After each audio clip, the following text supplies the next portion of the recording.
बड़े बुजुर्ग, मेरे आदरणीय चाचा जो इस विद्यालय के प्रबंधक भी हैं, प्रधानाचार्य शिवशंकर गिरी जी, छोटे भाई पीयूष राय जी, वीरेंद्र भैया, और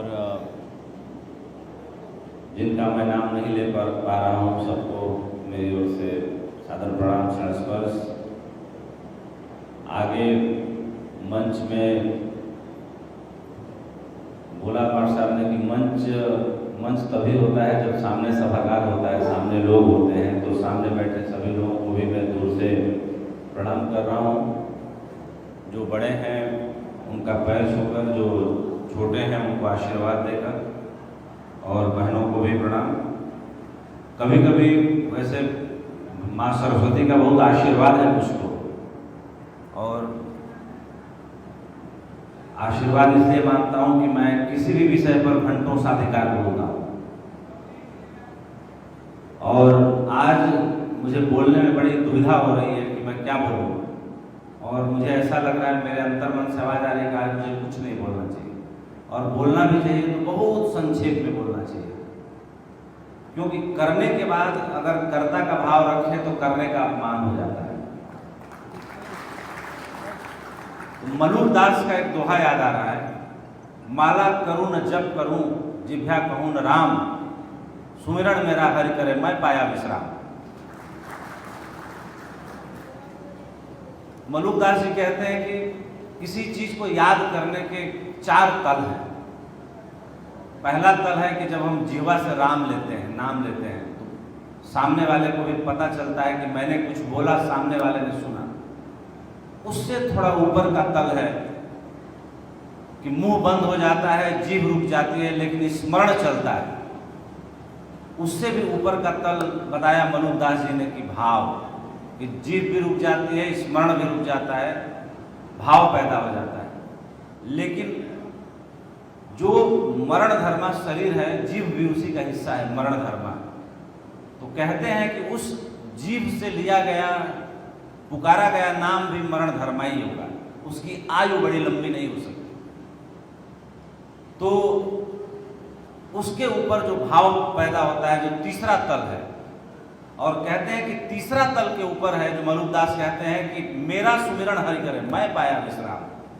अब मैंने सुमिरन भी बंद कर दिया, मैं हरि में ही लीन हो गया, यानी कि आत्मा परमात्मा में लीन हो गई। वो मरण धर्मा से ऊपर अमरण धर्मा हो गई, जो आत्मा कभी मरती नहीं। तो आज मेरे मन में भाव ऐसा ही है कि परमात्मा ने जीवन तो करने के लिए ही दिया है, करना ही चाहिए, लेकिन हम करते ही नहीं हैं, बाकी सब कुछ करते हैं। ये एक छोटा सा प्रयास था, ये प्रयास मेरी ओर से जरूर जारी रहेगा। और वीरेंद्र भैया ने बोला ज्ञान यज्ञ, तो मुझे यज्ञ पर ध्यान आया कि सीताराम राय बाबू साहब 8 शहीदों के बाद जिंदा शहीद थे हमारे गांव के, जिनको करीब करीब 8 गोलियां लगी थी। तो जब हमारे गांव में द्रव्य यज्ञ हुआ तो उन्होंने उसके विरोध में ज्ञान यज्ञ शुरू किया, और उस ज्ञान यज्ञ का सबसे छोटा सिपाही 1994 में मैं था। तब मैं 8वीं क्लास पास करके इसी 9वीं क्लास में मैं इंटर कॉलेज मोहम्मदाबाद में पढ़ने आया। तो उस वक्त उन्होंने ऐसा मोटिवेट किया था, सबको किया था, लेकिन मुझे उस वक्त गीता के 712/712 श्लोक याद थे। अभी भी 128 श्लोक याद हैं, जिसमें ज्ञान यज्ञ पर भगवान श्री कृष्ण कहते हैं कि ज्ञान यज्ञेन चाप्यन्ते यजन्तो मां उपासते एकत्वेन पृथक्त्वेन बहुधा विस्मृतो मुखम। भगवान श्री कृष्ण कहते हैं अर्जुन को कि हे अर्जुन, मेरे विभिन्न विभिन्न रूपों को मेरे भक्त विभिन्न विभिन्न रूपों में जानते हैं, लेकिन जो व्यक्ति मेरे ज्ञान स्वरूप को जानता है वही व्यक्ति मेरे सबसे करीब आ पाता है, वही व्यक्ति, उसी व्यक्ति से मेरी मुलाकात हो पाती है। और जब कृष्ण की शिक्षा हो रही थी तो महर्षि संदीपनी ने कहा भगवान श्री कृष्ण से और बलराम से कि पता नहीं, जब मैं तुम दोनों को देखता हूँ तो माँ सरस्वती मुझे प्रेरणा देती है कि मैं अपने ज्ञान का सारा खजाना तुम लोगों पर उलीच दूँ, तुम लोगों पर लुटा दूँ। मुझे पता नहीं तुम दोनों कौन हो, लेकिन मुझे लगता है कि तुम दोनों मेरे जीवन के किसी पुण्य का फला हुआ फल हो। तो इस विद्या के मंदिर में ही असली इंसान तैयार होते हैं और इंसानियत और नागरिकता की पहली पाठशाला हम अपने परिवार से पढ़ के आते हैं, फिर विद्या मंदिर में आते हैं, फिर विद्या मंदिर से बाहर की दुनिया में आते हैं, फिर बाहर की दुनिया में हमारा इनकाउंटर होता है, फिर हमारी असली परीक्षा वहाँ होती है। तो जब तक जीवन है तब तक परीक्षाएं हैं, और जब तक परीक्षाएं हैं तब तक जीवन में संघर्ष है, और संघर्ष शून्य जीवन मृत समान है। इसलिए मुझे लगता है कि संघर्ष का वर्णन करने वाला ही वीर होता है। जो संघर्ष छोड़ देता है वो मर जाता है, उसकी रेखा फिर फ्लैट हो जाती है। तो विद्यालय के दक्षिणी द्वार का शिलान्यास हुआ, इसका सौभाग्य इस विद्यालय के इस विद्यार्थी को मिला।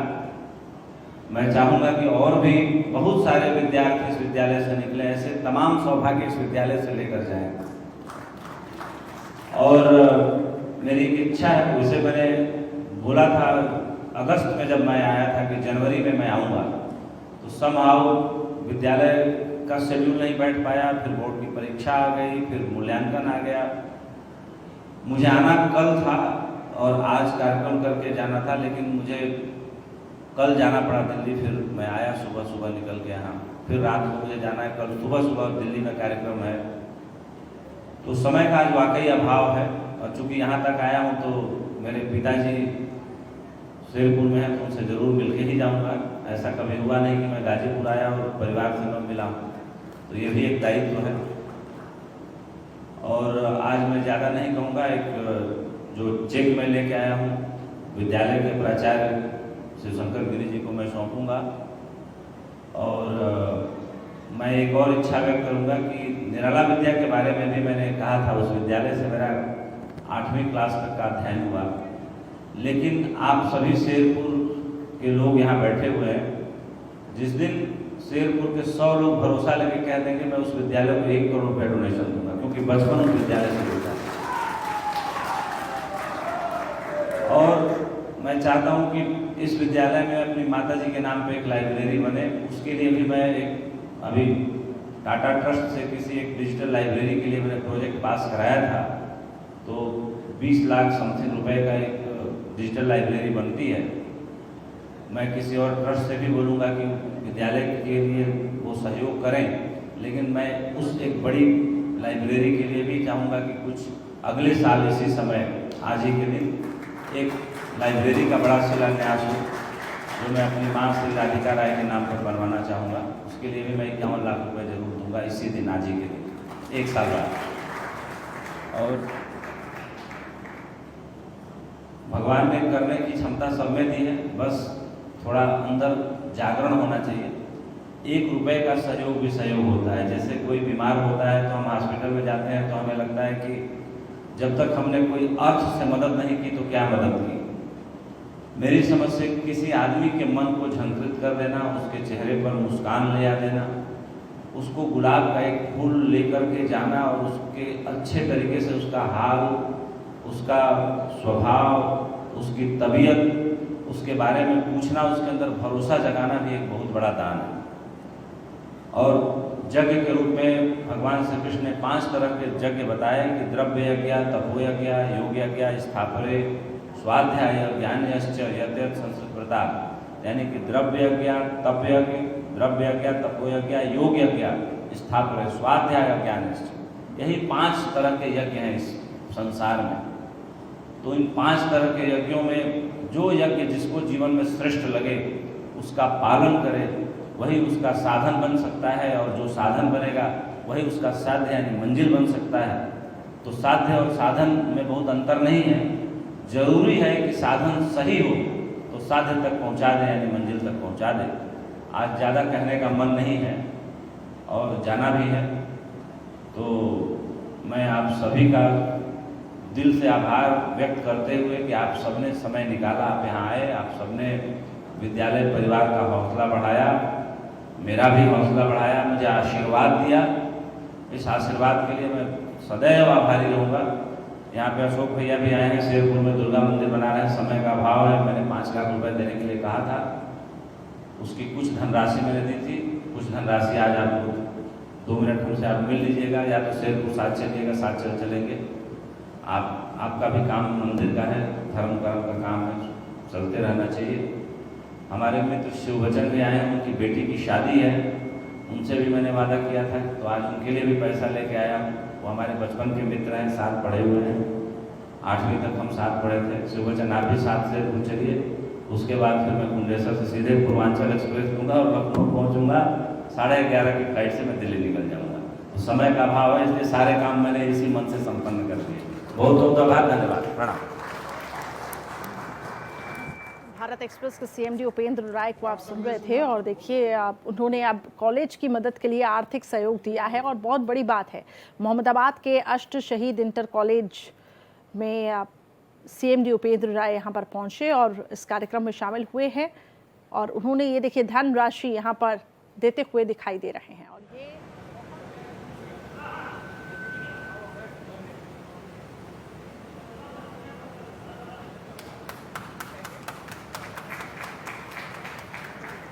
$25 लाख की ये धनराशि अभी फिलहाल दी गई है।